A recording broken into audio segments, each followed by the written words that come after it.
It's time to relax, grab a drink, pull up a chair by the hearth, and have a seat in the Skald Circle to listen to the tale of the Fair Melusina from Romanian Folklore, as told by Casimir. Before we begin our story, we wanted to remind you that we release new tales for free every week. Our shorter tales release on Wednesdays, and our longer chapter stories release on every other Saturday.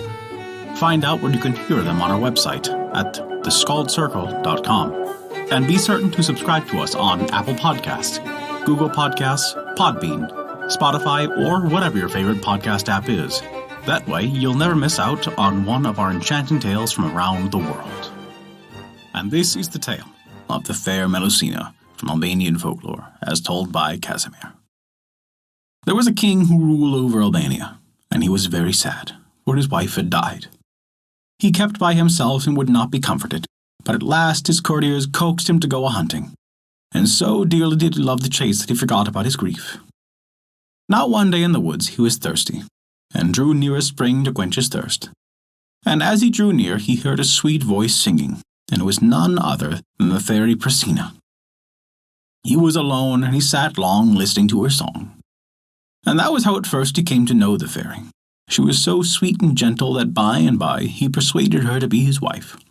It was not a very wise thing for a fairy to wed a mortal, and Melusina promised only on the condition that he should never come to see her when she had children.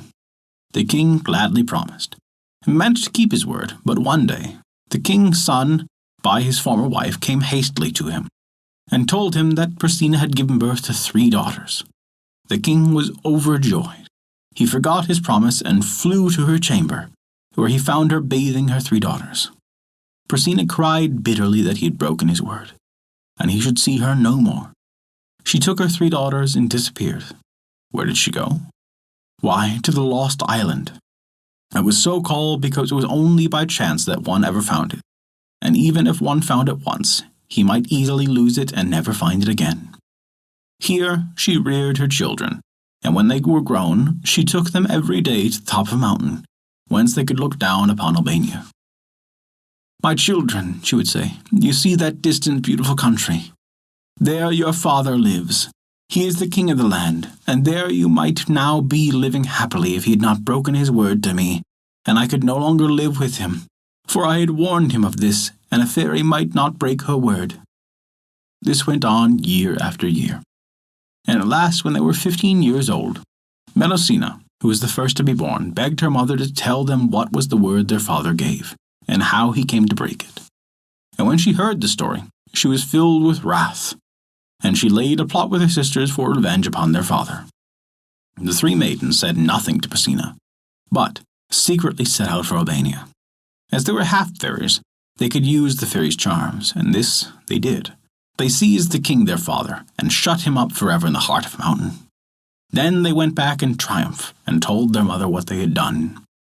But Melusina was not at all pleased. She did not wish the king, her husband, thus put out of the way, and she punished her children for what they had done. The other 2 she punished lightly, but she condemned Melusina to become, every Saturday, a serpent from the waist downward. The only escape for her was to find a husband, who would promise never to look upon her on a Saturday, and who would keep his word. So long as he was faithful, all would be well. The fair Melusina now began to roam through the world in search of this faithful husband. She was most beautiful to behold, and had every grace to make her winsome. But it was long before she could meet a man in her search. She passed through the Black Forest, and at last came to a place known as the Fountain of the Fairies. For there were many fairies about this place. It was also called the Fountain of Thirst. It chanced that Count Raymond strayed there one moonlit night, and there he saw 3 fairies dancing.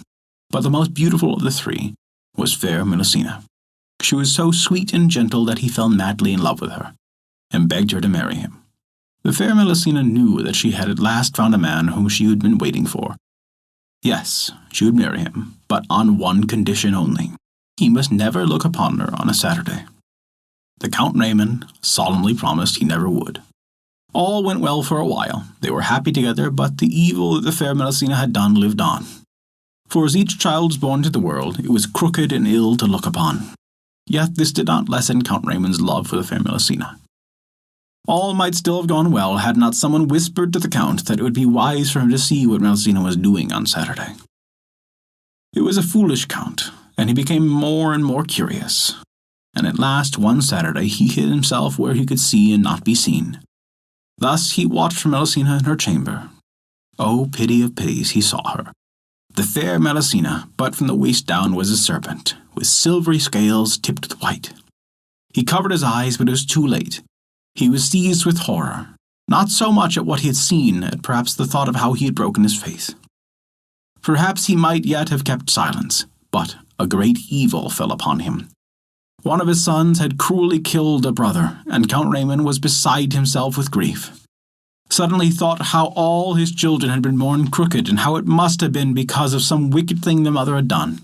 As he was thus weeping and wailing in the midst of his courtiers, the fair Melusina came in to comfort him. When he saw her, he burst into a rage and cried aloud, "Away! Out of my sight, thou hateful serpent, thou wicked woman!" Down to the ground dropped the fair Melusina in a swoon, and when she came to herself and looked with sad eyes on her lord, she knew then that her time had come, and that she could not escape her punishment. The man she had been faithful to had not kept his word. "Farewell, farewell," she moaned. "Alas for the misery I am in! I had hoped that thou hadst been faithful, and that I might escape my doom. It may not be. The mortal in me dies, but in my fairer life I must forever fleet about the earth as a poor lost spirit." And at that, with a little faint cry, her body fell again, but there was a rustling in the air as the fair Melusina set forth on a lone wandering. Count Raymond and those about him saw her no more, but whenever in the after years there was a new lord over the castle, the country folk said that she hovered about the Fountain of Thirst, a poor forlorn wraith. And that is the tale of the Fair Melusina Romanian Folklore. Thank you for listening to our story. If you enjoyed it, we recommend taking a look at our Patreon page, as noted in the description below. You can earn great rewards while also supporting us, to keep these stories alive for generations to come. Also, remember to subscribe to us on your podcast app, and leave us a 5-star rating if you enjoyed this story. A special thank you to Kat for their support this month. Without your contribution, we wouldn't be able to continue these stories, and we truly appreciate it. Visit theskaldscircle.com to stay up to date with all of our current events, news, and much more. Not only that, but you can also visit our story archive of every tale we have ever told. It's sorted by origin and region for the convenience of your listening pleasure. Thank you for listening to our story.